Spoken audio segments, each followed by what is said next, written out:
In late 1987, a veteran airline captain with deep roots in American aviation stepped into a storm he believed had swallowed the truth for 40 years. His name was John Lear, record-setting pilot, son of inventor William P. Lear, holder of every airline certificate issued by the FAA. Wait, John Lear had every FAA certificate ever issued? Every single one? It really seems so. Why, you ask? Well, because meanwhile I failed the eye test at the DMV and cried in the parking lot. Your struggle is noted, Chivy. So, John Lear, a man who claimed government missions and access, carried a confession. He had long dismissed the UFO issue as myth, until he said he could no longer look away.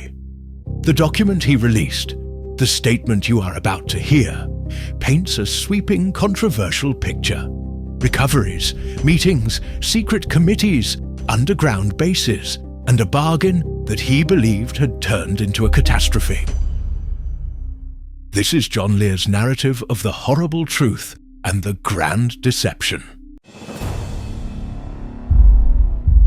John Lear did not approach this as a believer aching for confirmation.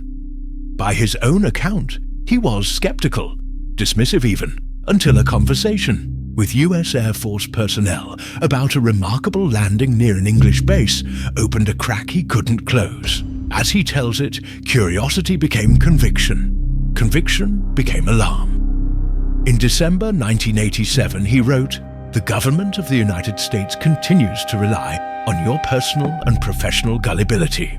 He positioned himself not as an ideologue, but as a pilot urging others to confront a pattern. Secrecy enforced, inquiry punished, and a truth too dangerous for those in power to acknowledge. Lear's timeline begins before the famous events of Roswell. He claims recoveries of non-human craft as early as 1939. He invokes a 1946 inspection by General Doolittle and points towards the late 1940s string of incidents, Roswell, Aztec, and Laredo, each painted as a piece of a clandestine mosaic. To Lear, the real consequence wasn't just the wreckage, it was the bureaucracy. A secrecy regime launched under President Truman, hardened under President Eisenhower, and sheltered behind a name that would become infamous, Majestic 12, or MJ-12. Majestic 12? The world's most mysterious committee. My family tried to create Majestic 3 once, but we couldn't agree on enchiladas. Not historically relevant. It was tragic. Lear alleges that this secret committee consolidated control of everything related to extraterrestrial craft, crash retrievals, reverse engineering, biological materials, and the management of public perception. In Lear's telling, MJ-12 formed not merely to understand the phenomenon, but to control it, routing information into a compartment so sealed that even presidents would receive only a curated slice. The fear, he says, was profound. Fear of panic, of destabilization, of religious and political upheaval. Fear that the fabric of civilization, so easily torn by rumor, could not survive the truth. It was in this climate that, according to Lear, the government pursued an impossible balance. Learn everything, reveal nothing. Lear points to one of the most public episodes in American UFO history, the 1952 Washington, D.C. flyover. Bright returns gathered over the nation's capital, tracked by radar, observed by pilots and control rooms. Newspapers screamed, citizens watched, and then, according to Lear, the wave disappeared behind a wall. The public's curiosity met official assurances. The official assurances met quiet escalation. Storage facilities expanded, transport protocols tightened, and recovered craft, he claims, were shipped to bases for analysis, sometimes undercover stories borrowed from unrelated programs. Imagine UFOs flying over DC today. Half the politicians would panic and the other half would try to negotiate for campaign donations. That is depressingly plausible. Lear cites a 1964 meeting at Holloman Air Force Base. 3-craft landing, representatives meeting, a negotiation for limited exchange. Whether apocryphal or extraordinary, The story stands in Lear's statement as a pivot. Contact not just incidental, but structured. Lear's most explosive claim is a secret agreement forged between the US government and extraterrestrial biological entities EBES. The terms, he says, ran on both sides. From the EBES, technology and controlled demonstrations. From the government, tolerance of abductions under strict limits, assistance in concealment, and silence on cattle mutilations. According to Lear, this bargain took shape around 1969 to 1971, an era defined by the pressures of the Cold War and the lure of scientific breakthroughs. Some inside the machine, he insists, believed the exchange would vault human capabilities forward. Others feared they were opening a door they could not close. Did the bargain deliver a technological windfall? Lear raises the question, but resolves it in ambiguity. He suggests some advances. He implies reverse-engineered insights. But at the core of his narrative is not triumph. It is compromise. And the price, he alleges, was paid not inside laboratories, but inside human lives. Lear adopts an abduction framework that would, in the years ahead, define an entire subculture of testimony. Missing time, medical examinations, post-hypnotic suggestions, and persistent monitoring. He claims a program far larger than the public suspected, one that hid within the unexplained, the unreported, and the quietly vanished.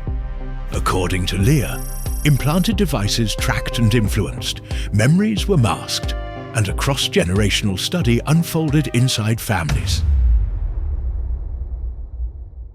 Whether you believe abductee accounts or not, Lear's statement makes one assertion with disturbing clarity: that secrecy did not simply defend knowledge, it suppressed pain. Why, in Lear's telling, would EBES conduct such programs? He offers a biological rationale. Entities whose digestive systems had atrophied, forced to derive sustenance from enzymatic secretions, harvested from animals, and sometimes, he alleges, from humans. He threads this into cattle mutilations. Organs removed, blood drained, surgical precision, and a shadow left in pastures that authorities explained away as predation or hoax. Lear argues it was something else. A supply chain in the dark. Lear speaks of joint underground facilities, most notoriously Dulce, New Mexico. In his narrative, these bases housed improvements of non-human craft, biological labs, and storage. He claims that in 1979, a confrontation erupted at Dulce, a clash that left men dead and secrets guarded even more tightly. Whether whispers or warnings, the Dulce story became, in Lear's statement, the heart of the horror. A place where cooperation soured, where the balance of power tilted away from the humans who thought they were in charge. At Groom Lake, better known as Area 51, Lear places a vast underground installation built in the early 1970s. He points to reverse engineering programs, test flights, and an architecture designed to deny not just foreign eyes, but American ones. In this, the story of Groom Lake becomes emblematic. A physical manifestation of the wall between the public and a version of reality beyond their reach. By Lear's account, years into the arrangement, officials realized they weren't driving. They were being driven. Abductions exceeded agreed numbers. Missing persons tallies drew questions no one dared ask. Lear suggests that when MJ-12 confronted the scope of what was happening, they called it the Grand Deception. The idea is stark, that the United States had been outmaneuvered, that the deal had become a screen behind which a comprehensive intrusion unfolded. So the humans realize the aliens tricked them. That's when you know it's bad. When aliens outscam Washington. Lear frames MJ-12 as divided. One faction, he says, wanted to come clean, to protect citizens from further harm. The other wanted to harness what was learned, to build technologies that might one day tip the balance back. He ties this to the Strategic Defense Initiative, to an arms race not against another nation, but against something not even acknowledged in public if true. It would be the kind of pivot history rarely records. A program justified to the public by terrestrial threats, repurposed for something else. Lear references names and artifacts. Members alleged to sit in MJ12. The existence of an interview with an EBE and projects under the National Security Agency's umbrella, Aquarius chief among them, with a sub-program called Snowbird used, he claims, to test fly recovered craft under cover of conventional asset development. To the listener, this tangle of terminology can sound like a labyrinth. That's the point, perhaps, that secrecy multiplies language to shield reality, that each code name is a mask. Lear also points to the role of researchers, some proactive, some co-opted in his view. He singles out metered release, the idea that select information would be fed to the public in controlled doses, shaping perception while maintaining deniability. He invokes the popular media, not as pure fiction, but as cultural priming. When audiences saw cinematic contact, Lear suggests, they were being prepared to dismiss reality as rumor, even as they absorbed its contours. A crucial pillar of Lear's statement is the press. He asserts a decades-long pattern: ridicule, minimization, disappearance of evidence into the void of unpublished leads. Scientists, he says, were enlisted by gravity, the gravity of careers and grants, to close ranks against what could not be reproduced under controlled conditions. If you think that sounds like a stab at skepticism, listen more closely.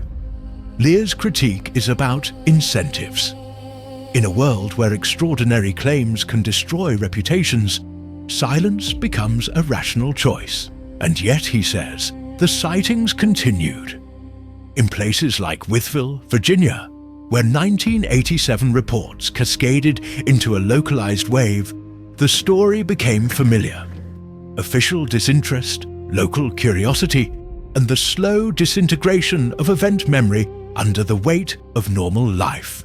Lear argues this isn't accidental. It's maintenance, a managed equilibrium of doubt and derision that ensures nothing coheres into consensus. Beyond surveillance and sampling, Lear's claims reach into the deepest human anxieties: procreation, identity, and evolution. He alleges an EBE program of hybridization, genetic experimentation using human material, creating entities designed to bridge two biological worlds. Alien-human hybrids? Have you been on Tinder? Some of those people are already 30% mystery. You should delete the app. I've tried. It finds me again. To the believer, this suggests a cycle of species engineering. To the skeptic, it's a narrative constructed from fear and anecdote. Lear presents it as a central aim, not merely to observe, but to alter. In such a claim, motive matters. Lear's statement implies survival pressures on the EBES, biological deficits that push them toward human enzymatic resources, and possibly reproduction strategies that require assistance. The problem in his framing is consent. The image that emerges is a biomedical program conducted in the shadows, outside law, outside ethics, under an umbrella of secrecy held by a tiny human committee to whom no one elected authority for such decisions. One of the most haunting patterns in abductee narratives is the persistence of fragmentary memory, flashes, sensations, half-recalled episodes. Lear integrates these details into a system: devices placed for tracking and influence, post-hypnotic suggestions to suppress recall, and triggers that activate compliance. Whether viewed as literal interventions or psychological metaphors, this construct transforms the phenomenon from occasional contact to ongoing relationship. In Lear's framing, some victims seek help and are dismissed. Some never seek help and live inside an unease they cannot articulate. Some are persuaded by clinicians to reinterpret experiences as sleep paralysis or stress reactions. Lear doesn't deny that sleep paralysis is real.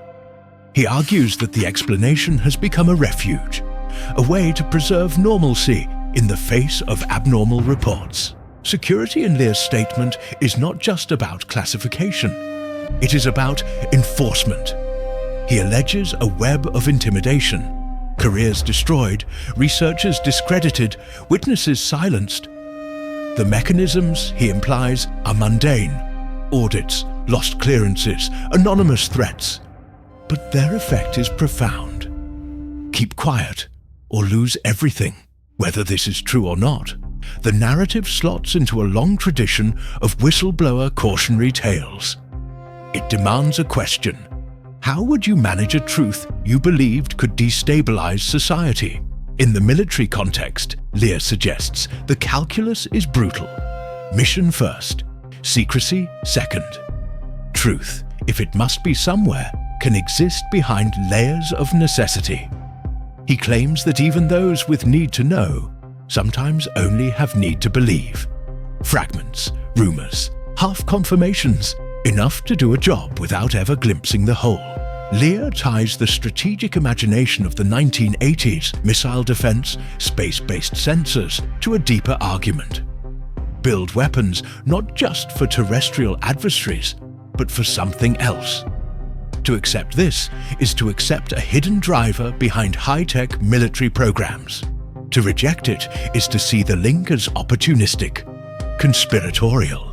Lear himself positions SDI as an answer sought by a faction, a technological bet against entities whose capabilities survive ambient skepticism. There is a certain tragedy in this framing. If the threat is real, weaponization may feel like defense. If the threat is not, it risks misallocation, secrecy bloat, and erosion of democratic oversight. The debate, inside Lear's statement, becomes less about facts than about posture. Reveal at cost or conceal at risk. Lear's statement describes metered release, a strategy of dripping information into culture to soften the shock of eventual disclosure, or to inoculate the public with disbelief. Fictional narratives serve both roles. When films render kindly visitors and government liaisons, the public absorbs a script. Future claims are then either easier to believe or easier to dismiss. To Lear, this is design. Prepare, prime, and ensure that the reaction to reality will be contained. He also cites researchers working in complex proximity to power, some given genuine leads, some misled, all wrapped in the challenge of verifying claims in a terrain designed to thwart verification. Out of this environment comes a patchwork of narratives, each bolstering the others, each vulnerable to a single falsification. The paradox is obvious. Truth and falsehood multiply at the same rate when secrecy is total. Lear points to specific mass sighting episodes to underscore what he sees as a pattern of official neglect. Wytheville, Virginia, 1987. Reports of unusual craft, clusters of witnesses, local media attention. And yet, in his framing, no serious engagement, no transparent investigation, no closure. The events dissipate into anecdote, into memory. Skepticism grows not because of disproof, but because of time. In Lear's worldview, this is not accidental. It is the outcome of a system that lets mysteries cool until they can be filed away as curiosities rather than confronted as evidence. Majestic 12 in Lear's statement is a name and a shape. An oversight group alleged to coordinate policies, hide budgets, control artifacts, and decide for the entire public what can be known. The names invoked across the broader literature, scientists, military officers, intelligence figures, are less important here than the pattern they represent. Compartmentalization stacked on compartmentalization, a lattice of need to know that makes any single leak look like a rumor and any comprehensive view look like fantasy. If the Lear statement is a map, it is a map of pressures. Technological, political, biological, cultural. Follow those pressures and you find the contours of an invisible landscape. Labs that need deniability, airspace that needs silence, stories that need blur. We end where we began, at the edge of a dry lake and a very wet question. Perhaps the ultimate secret of Area 51 isn't a craft or a specimen, but the system that turns uncertainty into policy.